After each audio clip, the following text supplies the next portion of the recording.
I really enjoyed it. It was so weird to play in a velodrome.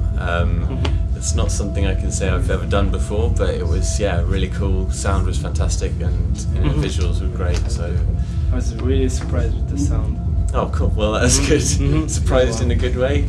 Yeah, surprised. Yeah. Okay. Well, I mean, I've kind of been progressing over the years, like slightly remixing things, and I've changed the way I play live, because when you would have seen me, I was running everything so that I couldn't control the arrangement of the songs. It was very much a press play and then like mess around with stuff, but there was always a set structure. Whereas now, I have everything in a series of clips so that I can decide to just keep something going for ages, and then I've got this new looping system that I'll have loads of samplers looped up, and so I can carry on with something for ages and then decide to move it on.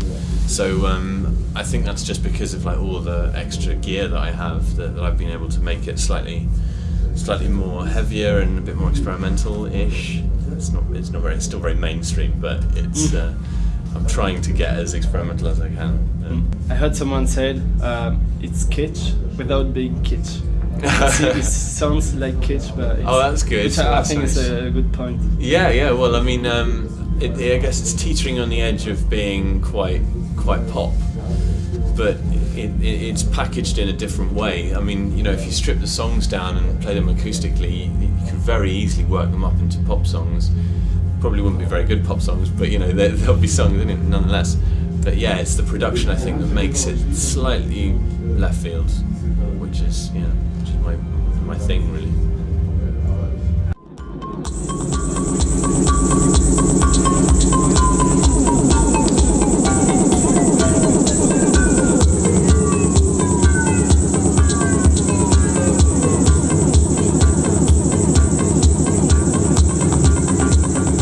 no, I kind of played normal. I have like a set hour that all the songs that I can try and fit in an hour.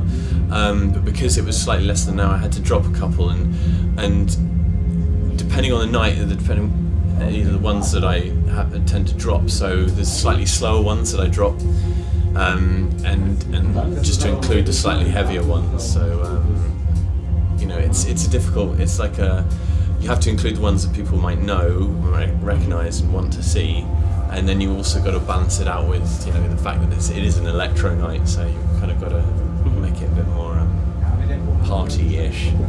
Yeah. The Whitest Boy Alive isn't electronica. I would never classify that. That's like smoothie. Yeah, that's like kind of white boy funk, I think, and hence the name Whitest Boy Alive.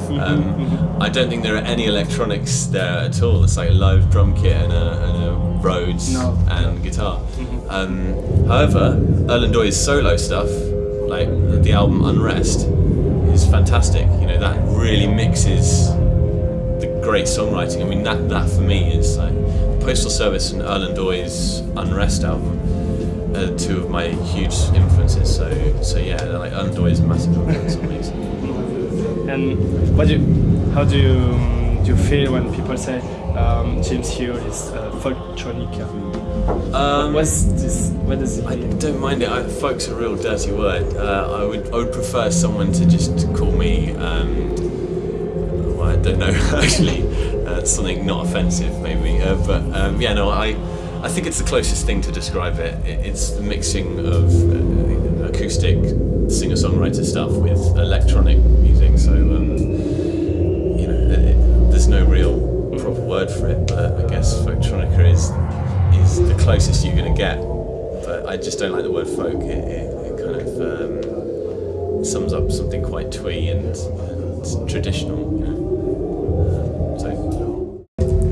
Big fan of Nick Drake, so I kind of tried to be like that. And then when I came to like producing my first record, I just started pissing around with loads of electronics over the top. That's right.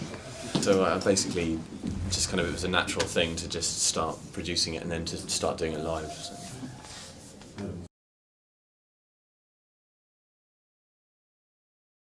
Yeah, it's a shame. But you know, it's kind of that's the way of, you know, that's the way of trends and fashion and stuff. I mean, there's always going to be, you know, I could form a band where, you know, all I did was scream to a microphone and like distort it, and it would just be noise. There's always going to be one person who likes that, and you know, as long as there's one fan, then it's worth it, you know. So it doesn't matter what type of music you do. You know, obviously you've got to be able to make a living out of it. You know, got to you know, if you're that type of musician. So yeah, it's kind of, it's difficult. But you know, there's always going to be people who love your music. So don't give up too easily. Not that they didn't, but you know, they had a good innings. Thanks, James. Okay, no worries, no worries. Very nice to meet you. I'm going to have to shoot off to another interview, but yeah.